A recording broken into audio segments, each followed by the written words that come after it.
Hello, welcome to Tokusatsu Thursdays. I almost said the wrong podcast. And today we're reviewing Zebraman 2 Attack on Zebra City, which is the sequel to the 2004 superhero film by Takashi Miike. This film is also directed by Takashi Miike and stars Sho Aikawa, Rissa Naka, Taka Guadalcanal, Tsuyoshi Abe, and Masahiro Inoue. Right. So this movie is rated TV 14 and is an hour and 47 minutes. Came out in 2010, which I'm surprised this came out like 6 years after the first movie, because the movie starts off and you see the wheelchair kid Asano from the original film. I'm guessing they got a lookalike or something, because it's like, no way. Or maybe they shot it.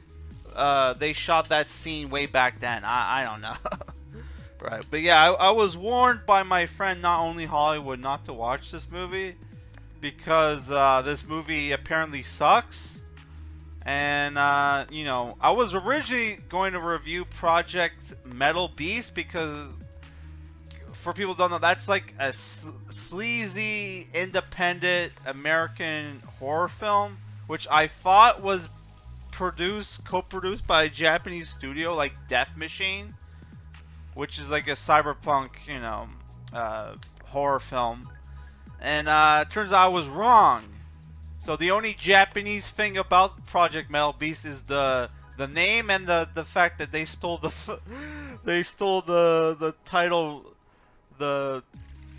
lettering from Metal Gear, because that totally looks like Metal Gear.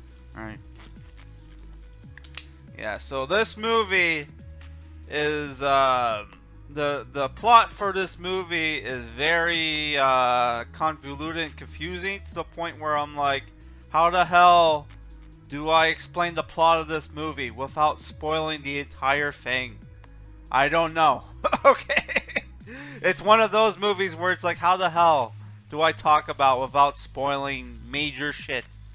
So if you don't want spoilers for this film, it's one of those super crazy Japanese movies. If you're a fan of super crazy fun Japanese movies, check it out. And the movie's on free for Tubi, right? Yeah.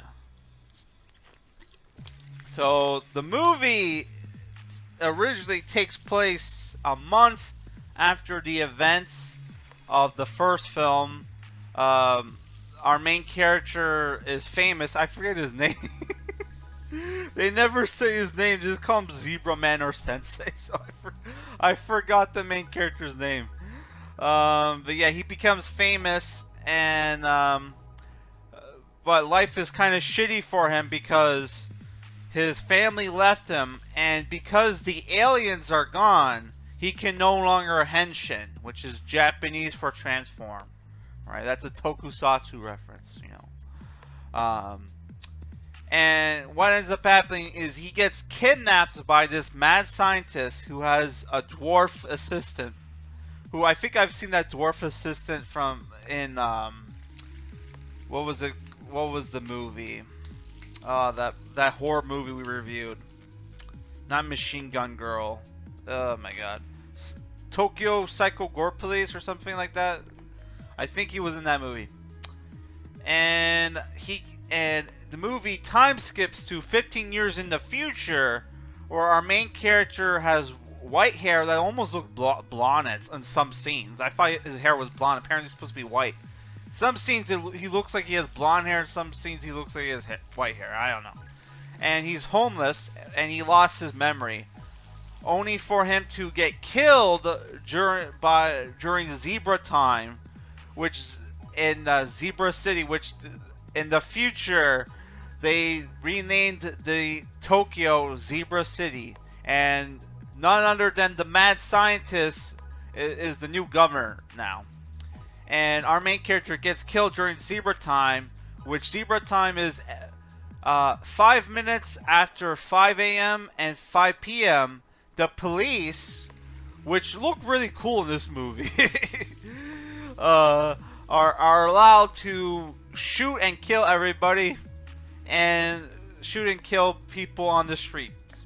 right? So it's kind of like The Purge, right? And even like there's stuff in the movie where like um, any crime is legal during zebra time. So you have like all the rich people, all the successful bosses and stuff are like raping, beating up, beating the shit out of people. There's a scene where a guy takes his female secretary and does wrestling moves on her. So it's like, what the fuck, crazy shit. And while zebra time is going on, the zebra tower looks like turns into like a mecha dragon and like shoots flames and shit. And a music video plays, right, of Zebra Queen, who's like the pop idol, who's supposed to be the daughter of the governor, who's also the mad scientist.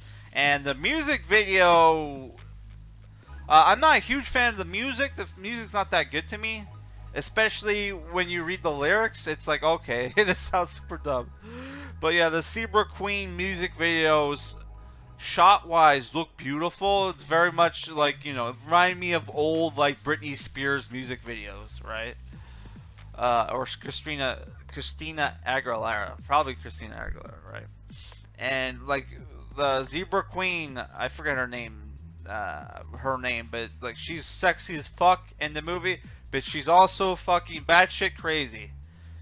So what happens? Our main character gets killed during zebra time, only for his powers to still work, but he's super weak, and he gets taken to White Horse House, where a grown-up Basano is a doctor treating victims of zebra time, and you have he has an assistant who helps him rehabilitate the victims of zebra time, and he used to be the star of the reboot of the Zebraman Tokusatsu show, which was inspired by Zebraman when he took down the aliens, right?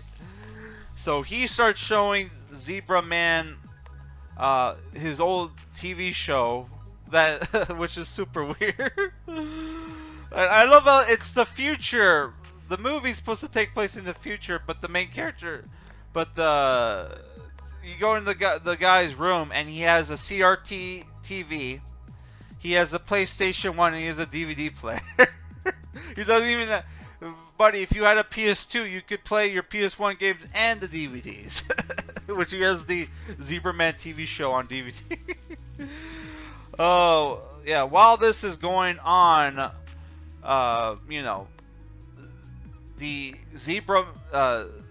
the governor and his psycho daughter is oppressing the people, right? And she's even like killing rivals who take her spot on the top pop chart.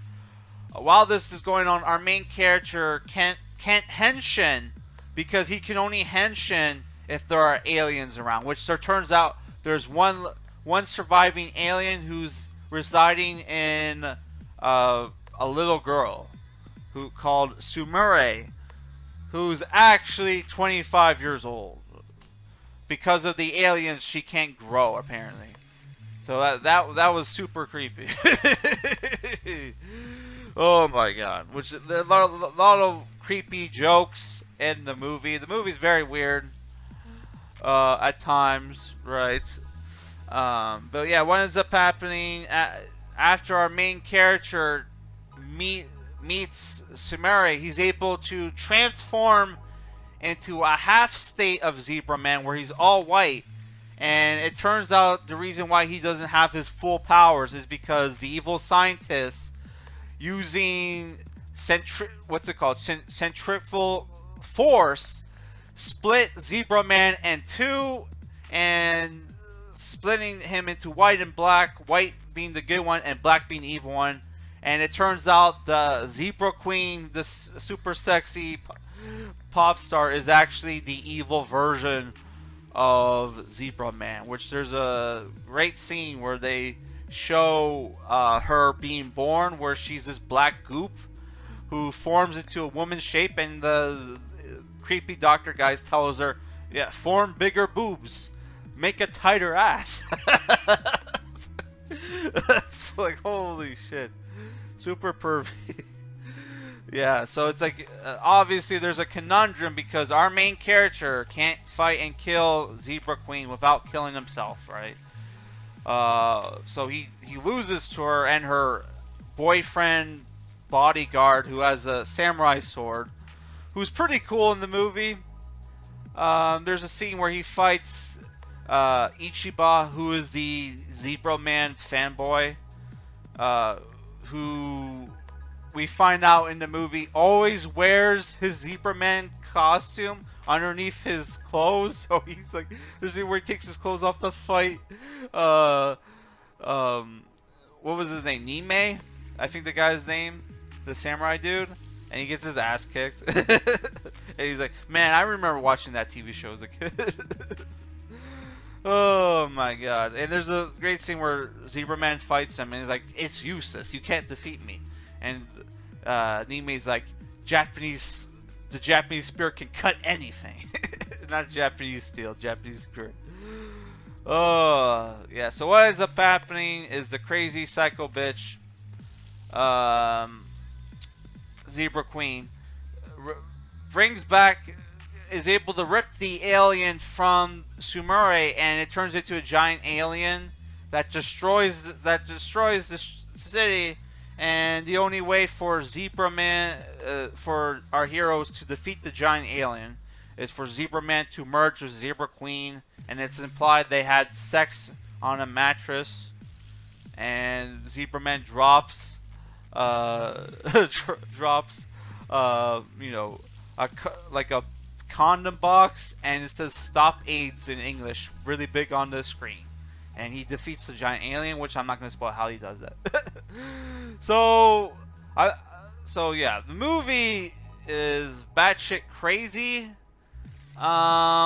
It's a little slow at times. Like the main character doesn't transform into his first form, his half henshin state, until like 50 minutes in the movie, and it's not even a full costume. It's only till like the an hour 11 minutes part does he actually get into like the full costume, but it's not the actual full costume.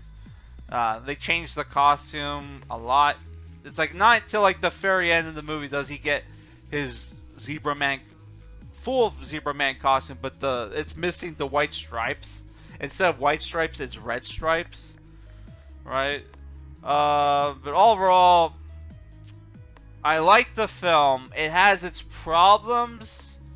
It's a little slow in the beginning. There's the CGI I thought was good actually, but you know, it's some dated CGI. Yeah, it's definitely. It felt more like, you know, more like they were not copying, but they were like, you know, doing the Western superhero tropes versus the Japanese superhero tropes in the original film, because obviously a lot of Western superheroes movies has the thing where all the main character loses his powers. He needs to get him back to defeat the bad guy, right? Which happened in Spider-Man 2, which Zebraman, for some reason, I thought was like a Japanese Spider-Man ripoff. Sorry, not Japanese Spider-Man. They were doing like a Sam Raimi thing, but in this movie, it definitely had the fucking Spider-Man, Sam Raimi's Spider-Man 2 feels, especially with the main character losing his powers, and you have the crazy mad scientist. Oh, but yeah, I enjoyed this film. Not everybody's gonna like it. You know, 6.5 out of 10. If you're a Takashi Miike film fan, check it out. It's worth watching. Yeah, so I don't know what we're gonna review next week. I'm gonna start watching Tokusatsu shows again after I review G.I. Joe or whatever the next cartoon I'm gonna review. We're gonna do a poll for the next Tokusatsu series review. Alright guys, peace.